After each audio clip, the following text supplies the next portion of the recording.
કૃષ્ણ. આજ તો મારા સવારના બધા વાસી કામ થઈ ગયા એટલે મારી ફેવરેટ જગ્યાએ આવીને બેસી ગઈ. ત્યાં અમારા ધારાબેન ઉઠ્યા, નાઈને સીધા જ નાસ્તો કરવા બેસી ગયા. એટલામાં મમતાબેન આવી ગયા, એને ચાનો કોટો ચડાવ્યો.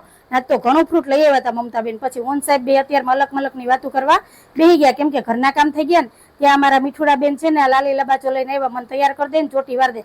પછી એને તૈયાર કરી ની તો વાર્તાની બુક લઈને બેસી ગઈ વાંચવા. ને મેં લઈ લીધું આ ફૂલ ગૂંથવાનું કામ. મારે સરસ એવો છે ને ફૂલનો એક હાર બનાવવાનો છે, બની જાય ને પછી હું તમને બતાવી.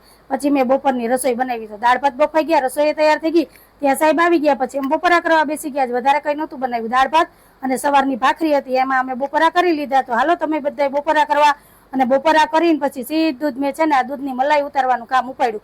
દૂધની તપેલી ઘણી બધી ભેગી થઈ ગઈ હતી, ખાલી કરી, મલાઈ કાઢી અને એક તપેલી ભેગી કરી લીધી.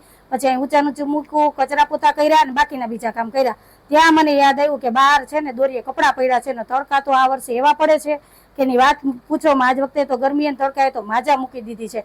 અને કપડાં લઈ લીધા ને ત્યાં તો મારું તાલકું તપી ગયું. હારા મગજ તપી જાય હો. તમારે શું કહેવાનું છે કહેજો. પછી રોંઢે અમારા ધારાબેને કપડાને ઘડી કરી અને બધા ચાદર ગોદડા હકેલી ડામાચિયામાં મૂકી દીધા. ને હમણાં તમારા ધારાબેન ઘણા બધા કામમાં મને મદદ કરે. પછી ધારાને ભૂખ લાગી ને એટલે સરસ એવી બટેટાના વેફર અને સિંગદાણા તરી દીધા.